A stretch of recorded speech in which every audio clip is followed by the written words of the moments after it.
So I think we all know by now that I love a good challenge, especially a shell challenge or I guess a build challenge, because I get to test my building skills, my roofing, landscaping, the whole shebang, but also I get to see what you all do at the end of the day when I go do tours on Twitch.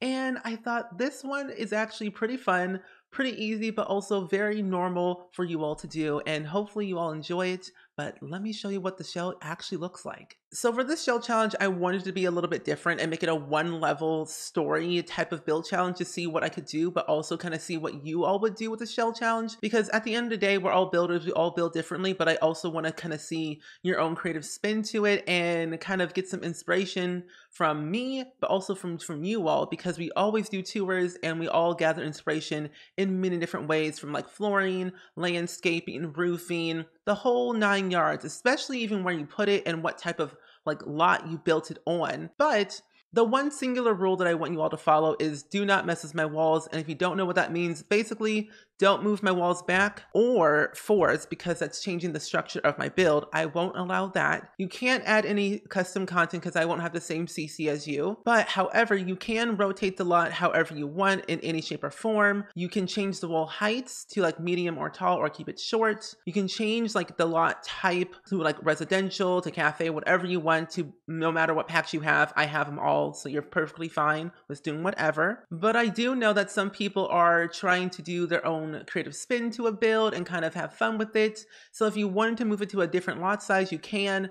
But if you're okay with the 30 by 20 and you can squeeze it in, you can add in like an extra structure to the build as long as it's not attached to my original shell. You're perfectly fine with that. Some people have called it a she shed or a garden shed or a fake garage or a barn or whatever it might have been. You can do that and add extra like builds to my original build as long as it's not touching my build. If that makes any sense, I don't know if it does. And I think that's kind of all the rules, but in case I miss anything out, all of them will be linked down below, of course, in the description to a Google Doc link and as a pinned comment and reminder.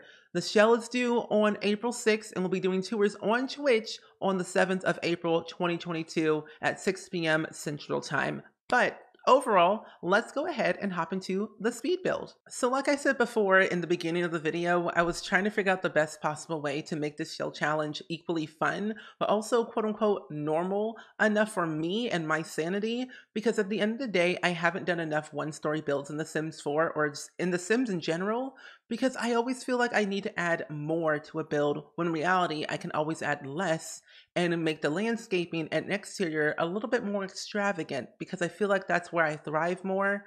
And I've noticed a lot in my own like builds and just everyday life is that I tend to get stressed out a lot when trying to figure out the first floor layout, where to put the stairs, and including the second floor, because each layout is different and everything is different based on like the theme. And this time around, I was like, one-story builds are way easier, way more fun, and you can do whatever you want with it.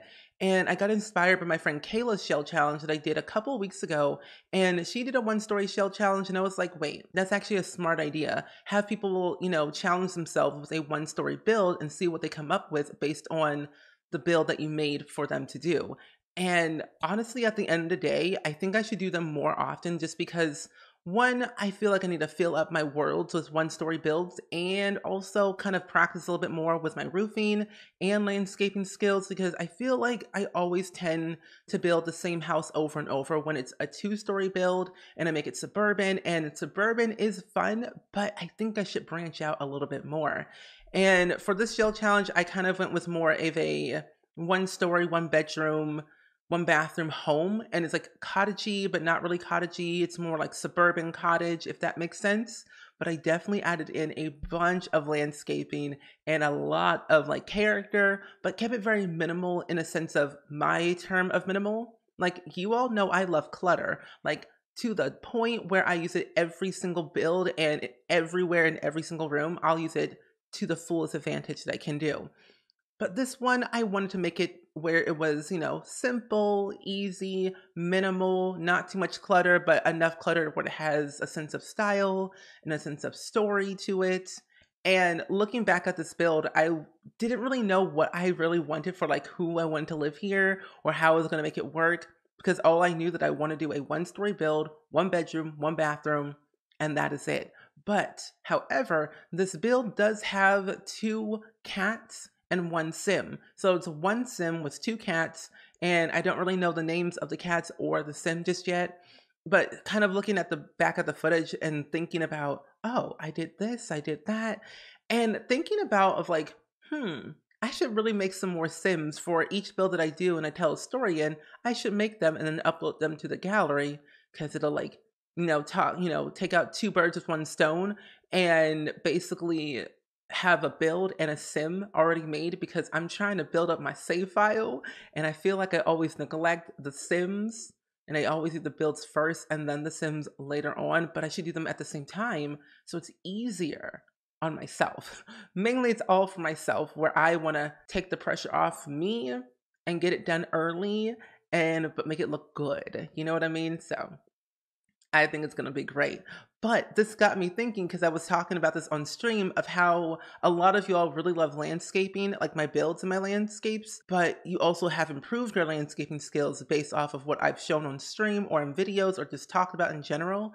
And I kind of want to do a landscaping tutorial, like simple landscaping, and then more like high advanced landscaping, and then maybe even like doing roofing tutorials. So if you have any ideas for tutorials you want me to do in The Sims, let me know in the comments below. That way I have a list of things that you all want to see, but also what I've been kind of wanting to do for a while.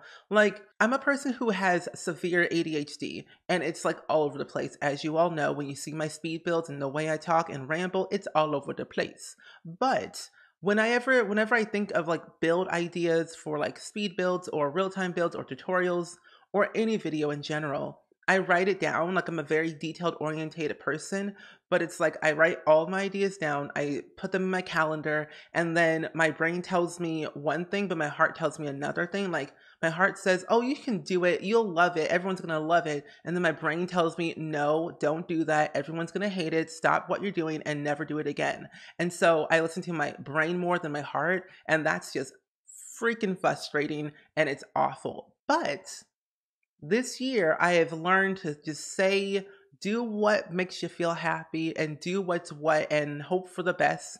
Don't really care about, the views or anything because honestly, the views are just like very stressful to look at. Like analytics and numbers are so much and they hurt your brain, and when you think about numbers way too much, you kind of feel bad about yourself and down about yourself, and I don't want to do that this year. I told myself I want to cry less and do things I want to do and do things that I'm scared of doing and just do them and hope for the best that, people will like it eventually one day in the future because they may not like it now, but they might like it in the next couple of years or so.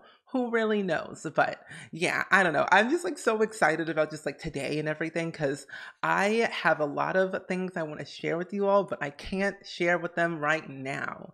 But I realized that I have a very not bad habit, but like, I have a habit of going a little bit overboard with my landscaping. I don't know why. I don't know. I feel like I thrive with landscaping because plants are my thing. I have a plant in the background, as you can like see, like right there, plant right there, and then I have like another plant like right over, like right there, and I have other plants in my apartment. But I'm thinking about, do I need more plants IRL or do I need more plants in The Sims? So I always say more plants in The Sims because it's easier. They don't, die on you. You don't have to water them every day. And it's just easier. So I was like, let me just like live vicariously in The Sims with the landscaping and go wild with it. And I did. So I don't know. Let me know in the comments below. Do you all have plants in your home? If you do, if they have names, let me know. And also, what kind of plants are they? Because I've been thinking about this for a while because ever since we got the Blooming Rooms kit in The Sims 4, however, it's one of my favorite kits. One of my favorite kits. Besides like the Country Kitchen kit, I love the Blooming Rooms kit the most because it's plants and plants are me. And I think that we should get some type of like plant kit or more plants in The Sims 4, like hanging plants, bigger plants with bigger pots in them, wallflowers, plants, wall curtains. like plant curtains that we got from Blooming Rooms. I think those were all so amazing, and I would love more of them personally, that I want to learn how to make plants of my own. And let me tell you, if you watch my streams on Twitch, I talk about this all a lot. And I've been working on making custom content like by myself, just learning the ins and outs of it and seeing what I can do. And just the other day, I literally made my very first like shelf. Like I made a shelf from scratch and in Blender, and I made swatches and it worked and it looked really cool. And I kind of want to do another one. So I got very ambitious and I'm making a bookshelf next. That is my next one in my process of making CC for myself, but also just learning how to do it in general. And I think that'll be really fun. So I'm making a bookshelf and then I might make a desk next. I don't know. I don't know. I'm just like so excited. Like all my friends who make custom content, like Little Dicka, Sixum CC, Charlie Pancakes. I mean, even Arnie Plus, like all the people who make custom content are so freaking talented at what they do. Like whether it's like build and buy or create a sim or making mods from scratch. I'm just like, how do you do what you do? It's so wild that I want to learn myself. Thankfully, they're all nice people and I adore them all. And I ask them questions like, how do you make this? Can you help me with this? How do you, make this object, turn a different way? And they all reply. And I'm like, wait, they're actually helping me because I'm a person who doesn't like to ask for help at all. And so, as being a Pisces, I can be overly trusting, which is a good and bad thing. But also, I tend to be overly emotional and closed off, and I don't ask for help half of the time. And when I ask for help, I feel like I shouldn't ask for help. And I feel like that when I ask for help or ask people questions or ask my friends a certain, I don't know, sentence or whatever, I feel like they all hate me. And I'm like, no, no, they don't. It's all about the heart and the brain fighting each other over and over every day. The joys of being a Pisces, and but also the tragic times of being a Pisces. It's not so great. So, yeah, life as a Pisces is stressful. Can you believe it? I hope you can.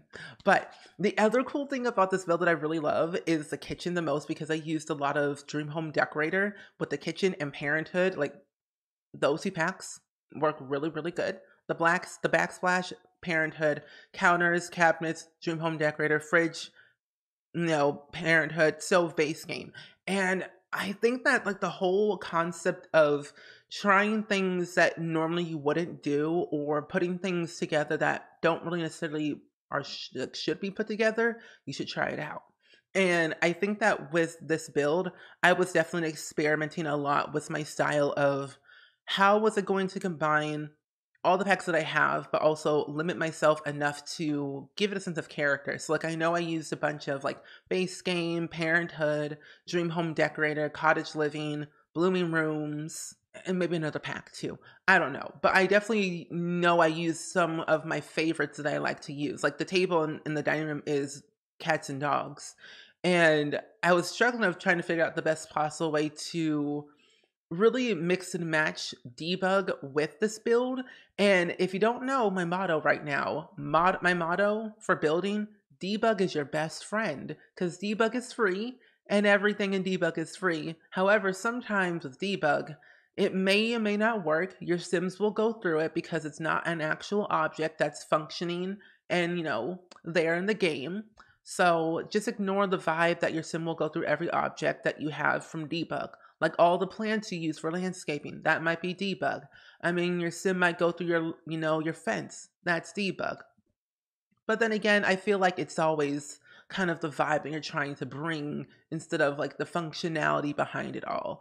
But I still made sure it was very functional, and I knew I wanted to make it, somewhat similar to my original build that I did next door to this build. And that build was actually a cottagey home fit for a sibling, like a teen sibling and a child. And they were like on the run, but not really on the run. I don't know. But the storyline is still fresh in my brain. But I know it was two Sims. One was a teen. One was a a child. Actually, no. One sim was a young adult, the other one was a child. But if you want to watch that video, I will link that one down below because that one was a lot of fun to do because the whole atmosphere, the whole story, and the whole vibe that I was trying to bring is definitely like my thing. You know, it really is. But I guess for the sake of the story for this build, I would say is that the sim is one sim. They're a single sim who has two cats, and I don't know what the breed of the cats are, and I don't really know what my sim is going to have for a job.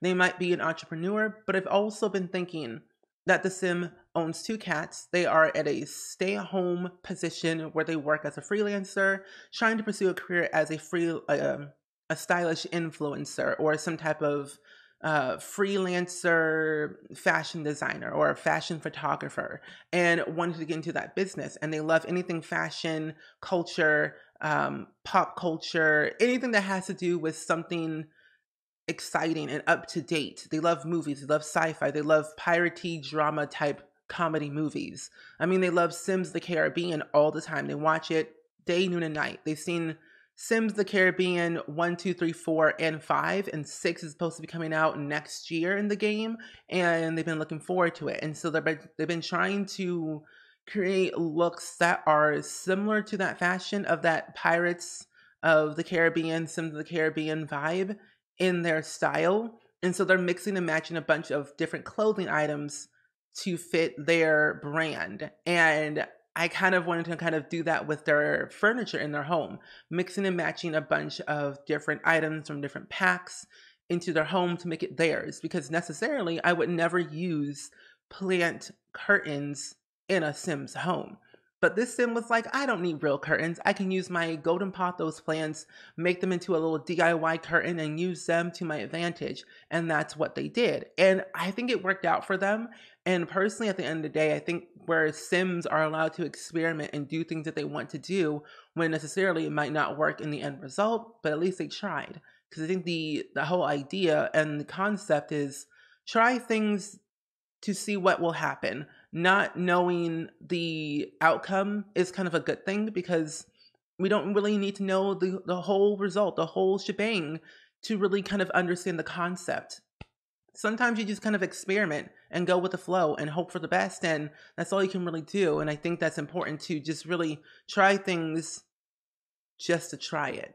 I don't know if that makes sense, but I don't know. At the end of the day, the sim loves to try, mix and match their style with furniture and fashion, and they want to see how far they can go with it and make it a big in the world of fashion design. And it may or may not meet Iggy Fabulous. Not Iggy, Izzy Fabulous. Iggy Pancakes is a whole different story, but Izzy Fabulous is fabulous and he's great. But overall, I think that's kind of where I wanted to talk about and wrap up for today's video, but we are going to go into the real-time tour and see how this build has unfolded from the start to the finish. And hopefully you all like it. But either way, let's go ahead and go into the real-time tour. So honestly, I had way too much fun building this on stream, but I think I went a little bit overboard with landscaping on the exterior, but that's beside the point.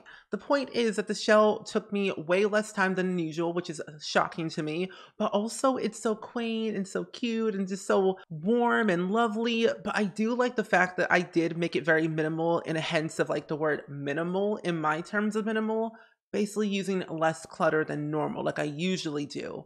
And so I wanted to make sure that this had a sense of style, culture, personality, but still keeping it on the smaller side of objects. And I have to say, it's really cute because the sim has two cats and the sim wants to be like a stylish influencer when it comes to like the fashion and interior design and like pop culture. They want to basically be famous and have their own clothing brand basically. And they're not up there yet. They're like at 2 stars, but they still, you know, doing a little something. But I do like the idea of having like this whole entire like entrance area here. I wanted to keep the hallway empty. We got a bathroom that I did cut out because bathrooms are just boring to look at and watch. So I cut it out, but this is what the bathroom looks like. And I used the Dream Home Decorator tub because I never use this tub and it looks so good. And I kind of want to do more bathrooms like this was using this like tub exactly, but I also want to make my own custom content and make a tub myself and see what I can do. But overall, the bedroom was ultimately my favorite to do because I was struggling with trying to figure out the best possible way to make it different, but make it exciting and mix match and crazy. And I was having trouble with figuring out the best possible way. And I was having trouble with the wallpaper because, as you can see throughout the entire house, the wallpaper is exactly the same, except the living room, of course, but same style basically. But someone pointed out that I should do an accent wall in the bedroom, and I wanted to use brick, and it worked so well because using the Bloomy Rooms kit curtains and posters from Cats and Dogs, and like the small desk from I think Tiny Living, and then the mirror from Parenthood and the Moschino stuff closet. But for the kitchen, I have to say I wanted to keep it very relatively small with the objects, of course. I added a TV to the island counter because that's what I always want to do now. In every build I do, I want to put a TV near the island counter because you can watch TV from there instead of going to the living room like I usually do. But I do like the kitchen because I use a lot of Dream Home Decorator, Parenthood, and Base Game for this entire kitchen because Parenthood and Dream Home Decorator and Base Game, it just goes really well together personally. And then for the dining room, you just got your table and chairs with some posters and some prints on the wall. I even used the apron that we got from that base game update a while ago, and it's so good. Like the amount of swatches on this apron alone is so cute. But for the living room, this is my second favorite because it's small and dinky, and I guess the style and the size of the house I was trying to go for, I felt the living room should have been the most smallest room in the house, and I did. And it's also in the front too. So making sure to keep it small, but yet open enough for my sim to like move around kind of helped me. And it all came well together. I even gave them a nice yoga mat too, so they can go meditate and stuff. So, they meditate in their living room instead of outside, because outside's a little bit of a jumbled mess and we don't got time for that. So they just meditate inside because that's where their true Zen becomes one. Then for the backyard, I think this was the first thing I did on stream because I knew the landscaping and the exterior was like my main focus. And I didn't necessarily know how far I was going to go with the build itself. But I'm glad I did this at the end because around here, I did like a gardening area with a chicken coop and also your rabbit home and your bird home as well, with a nice small little pond that I sized down from base game because originally this pond is in debug and it's gigantic. So I made it smaller so you have a little pond to go fish at. But using the pergolas that we got in, I think the My Wedding Stories game pack, it's gigantic, but I felt like your Sims could have like a smaller one hovering over their garden. And I think when your Sims actually plant new stuff here, they usually like kneel down, so your sim might go through this, but I don't really necessarily know if it's functional or not, but I know that your Sims in the front can do whatever they want with it. So I got these two here with a little sprinkler in the middle because it looks pretty cute and I love it. But that is basically the entire build, and I kind of want to do another one like this in the future because the house that I built next to it kind of has a similar style of cottage core and simple and small and quaint. And I want to do like a row of houses, like one here, and like two right here, and then maybe like a big one right here to fill up like my new crest area for my save file. So I might do that next time. We'll have to see what will be in the end result, but overall, that is the build. But anyway, as always, I hope you all enjoyed it. Let me know down in the comments below, as always, of what do you thought of this build and the shell challenge. If you're going to do it, let me know. And yeah, all the rules will be linked down below, as of always, in the description and as a pinned comment. And I will see you all in the next video. Bye!